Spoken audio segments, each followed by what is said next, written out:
Is that it? So I'm supposed to smile and say thank you.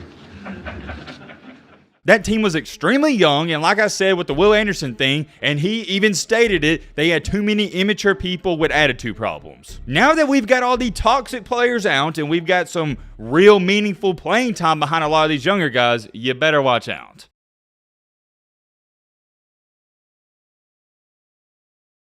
It's happening, boys. It's happening. Every single day that continues to slowly go by. You know what that means? We are one more day closer to college football, the sport we all love. It's sneaking up on us. It's right around the corner, and I am beyond excited. Whoa. Hold on. I gotta ask you a question. What comes with college football? Oh yeah, that's right, drama. The drama's building up. There's so much going on, and we have so much to talk about in this video. We don't just have one topic, 2 or 3. We have 4 topics to go over. However, with that being said, the main topic is that Alabama's star player, and I think he's the best player in college football, he just exposed his own team. Yes, that's right, he exposed Alabama. If you don't know who this guy is, do you live under a rock? He goes by the name of Will Anderson. We gotta talk all about that. That's an intriguing situation. And we also gotta talk about what Bo Nix said about leaving Auburn. This is gonna be a jam-packed video. I hope you guys are excited to get into this video as I am. Just like always, we're on the road to 300K, so if you want to see more college football videos and football content like this, consider subscribing to the channel. It would mean a lot. Alright, blah. Shut the crap up, Matt. Now without further ado,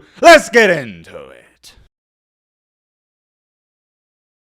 Let's start off with this one first. I find it really interesting. So apparently Mississippi State is going to be adding the quote-unquote balconies to their stadium where fans can bring their own coolers inside of the stadium. So theoretically speaking, you can tailgate during the game. If you're from the Southeast, you know how much we love tailgating. And in all honesty, that's probably the best part of college football. It's not even the game itself, it's building up to the game. If you do go to college football games, I can't speak for you, but at least for me, one thing that I hate about the most is being side by side to everybody in the stadium. The seats are so tiny and you're scrunched up, and sometimes if it's a 2:30 or an 11 a.m. kickoff, it's going to be really hot. So I think this is a great idea. Yeah, it may cost a lot of money for these tickets to go to this Mississippi State game, but at least you'll have a better experience. If you're confused by this, I'm going to try to break it down and explain it in the best way possible. If some of you have ever been to Topgolf, it's kind of like that. You're going to rent out a balcony. You can have food delivered to the balcony, which you can pay extra for, but all in all, I think this will be the best college football experience out there. Or my bad.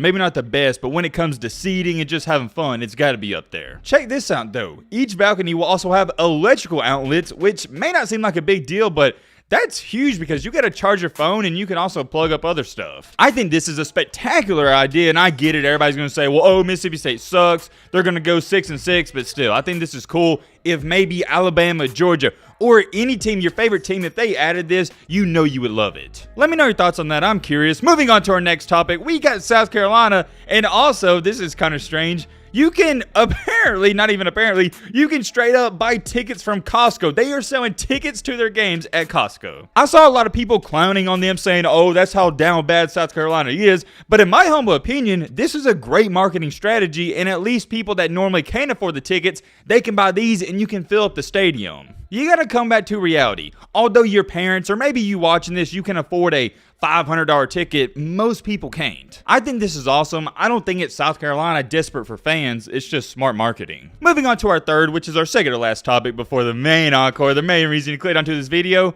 Listen to what Bo Nix said about going to Oregon when he was transferring. Really the number one the whole entire time, because when you look at Oregon, you ask yourself, like, why not Oregon?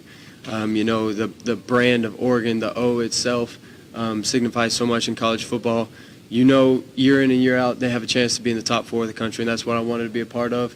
I wanted to be able to have the chance to play in the playoff, and I know that with my skill set, I know I could contribute. And so with the guys that we have here, I mean, obviously we're loaded, so I'm excited to be a part of that. With our new coaching staff, they do a great job. They've been around the block a lot, so a lot of good key experience there.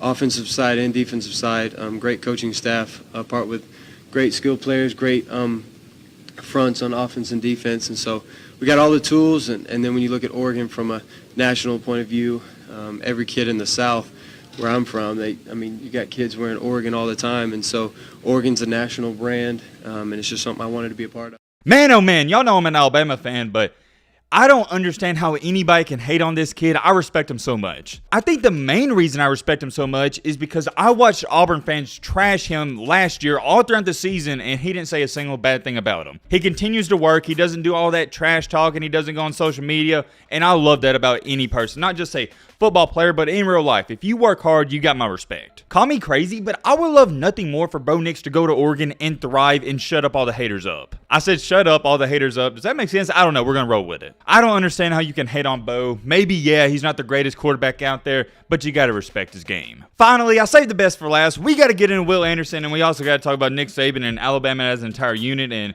you're going to want to see what he said. So Nick Saban and Will Anderson, they've been doing a ton of interviews recently just leading up to the games and whatnot. You know how it goes, but I want you to check out what he said in this quote. And by he, my bad, let me clarify, I'm talking about Will Anderson. There's not a lot of knuckleheads in the locker room, no negativity in the locker room, and everybody's been bought in and committed and all into what we've got going on this year. Most people would overlook that quote, but I want you to pay attention to this. He said, there's not a lot of knuckleheads in the locker room, no negativity. If you're not an Alabama fan, if you don't keep up with the SEC, you wouldn't even know what he's referring to, but trust me, he's calling out somebody. It's not just somebody, it's multiple people. If you are an Alabama fan, I think you know exactly where I'm about to go with this. Last year on that Alabama team, there was a couple of guys that were somewhat toxic to the entire team, and I think that's a nice way to say it. They had bad attitudes, they didn't try hard, and for the most part, it didn't even look like they wanted to be out there at times. And Nick Saban even spoke about this a couple months ago, and he said the exact same thing I'm saying, so it's not like I'm making this up. The two guys that most people are going to know who he's referring to is Jahlil Billingsley and Agiye Hall. We've made plenty of videos talking about that situation, and it was also a couple of younger guys here and there. That Alabama team last year, they were just young, and in reality, they shouldn't even made it to the championship game. On the flip side, this Alabama team, the one heading into this year, is going to be an entirely different beast. I said this last year. Alabama got lucky to even get to the championship game. It was a down year for Alabama, and most people are like, well, how are you saying it's a down year? You're only saying that because they lost the championship game, but you got to understand the facts. It was one of Nick Saban's youngest teams. They had star wide receivers banged up the entire year. They shouldn't have even beat Florida. They got lucky to win that one. They lose to Texas A&M, and they shouldn't even made it to the SEC championship game, but not only do they make it, they win it. And oh yeah, how can we forget what happened with Auburn? They had no business winning that one. They got dominated for 59 minutes. The fact that Alabama even made it to the championship game was unbelievable for me, and I'm an Alabama fan. I couldn't believe it. Go back, watch the videos from last year. I said that Alabama was going to lose to Georgia in the championship game. And every single year we've lost a championship game, it's always hurt me deep down. It really killed me, but last year it didn't because I thought we had a great year just to make it. I'll talk more about that in just a second, but I want to show you this picture real quick. Alabama did their team pictures,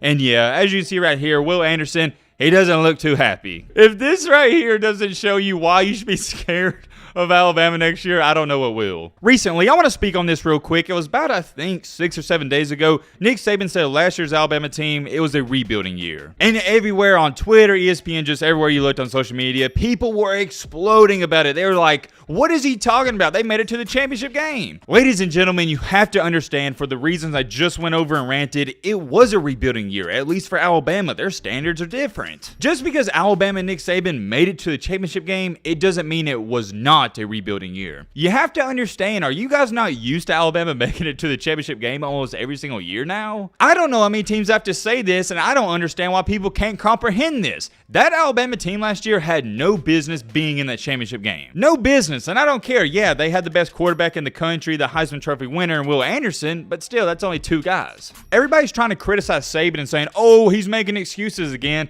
and I don't think so. He has nothing to prove to anybody. He never makes excuses. That's one of Nick Saban's biggest thing. He doesn't want to make excuses, so why would he? Here's what I think about it. If Nick Saban is telling you last year was a rebuilding year, that should scare you. Because you know what that means? He's already seeing how good this team can potentially be. If you have any football IQ whatsoever, you would have known going into last year, that Alabama team, they were rebuilding. I don't want to harp on that too much. It's rather simple, and if you don't want to take my word for it, just watch what happens this year. That team was extremely young, and like I said with the Will Anderson thing, and he even stated it, they had too many immature people with attitude problems. Now that we've got all the toxic players out, and we've got some real meaningful playing time behind a lot of these younger guys, you better watch out. I've been saying this since February, and I want to remind you guys, because I want you to hold me accountable if we somehow lose, but I think Alabama's going to win the championship. Last but not least, though, we got to end this video off with with, unfortunately, bad news for Bama fans and Bama as a team. One of their what looked to be starting receivers, JoJo Earl, he's going to be out for 6 to 8 weeks. I have seen some rumors and reports stating he should be back by October 1st, but